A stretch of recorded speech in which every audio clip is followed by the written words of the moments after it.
Hello guys, कसे आहात? मजेत आहात ना? माझा तुम्हा सर्वांना जय श्रीराम.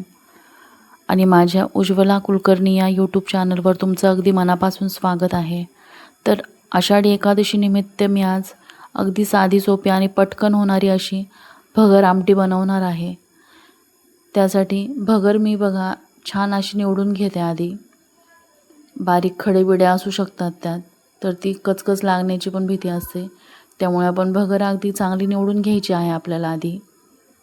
बघा, भगर निवडून होईपर्यंत इकडे मी आमटीसाठी बटाटे पण आधीच उकडून घेतलेले आहेत. हे उकडून ठेवलेले बटाटे पण झाले. आता चला भगर करून घेऊयात. तर त्यासाठी आपण कढई गरम करायला ठेवली आहे. त्यात आपण अर्धा चमचा तूप वापरणार आहोत. गावरान तूप घातलं तरी चालेल, नाहीतर शेंगदाणा तेल वापरलं तरी चालेल. तुमच्याकडं जे असेल तुम्ही ते वापरू शकता. आता ही भगर आपण चांगली भाजून घेणार आहोत मंद आचेवर अशी. आणि आषाढी एकादशीच्या तुम्हा सर्वांना हार्दिक शुभेच्छा.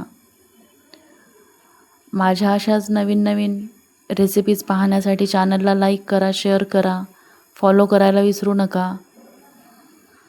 बघा आता आपली इकडं भाजत आहे भगर पण चांगली मंद आचेवर. अगदी साधी सोपी आणि झटपट कमी साहित्यात होणारी ही अशी रेसिपी आहे. आणि इकडे मी चिंचगुळाची आमटी पण करून घेतली आहे.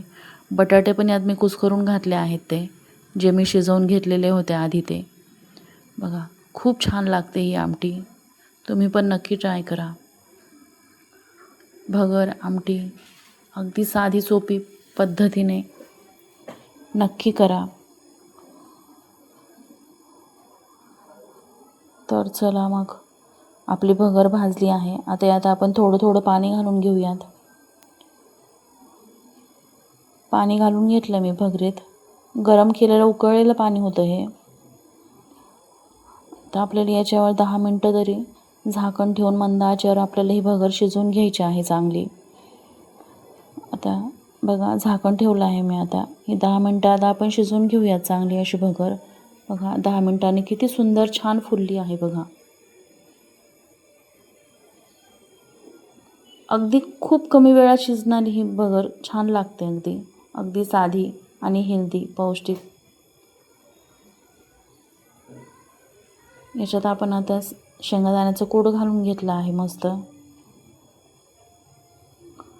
शेंगदाण्याचं कूट घातलं की आपण मग हिरवी मिरची पण घालू शकता, तांबडं तिखट पण घालू शकता. मी हे उपवासासाठी स्पेशली आधीच कुटून ठेवलेलं आहे वेगळं.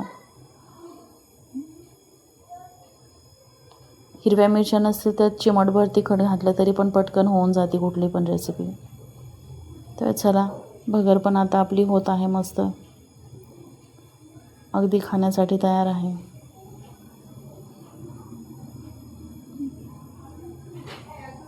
भेटूया आपण लवकरच पुढच्या व्हिडिओमध्ये.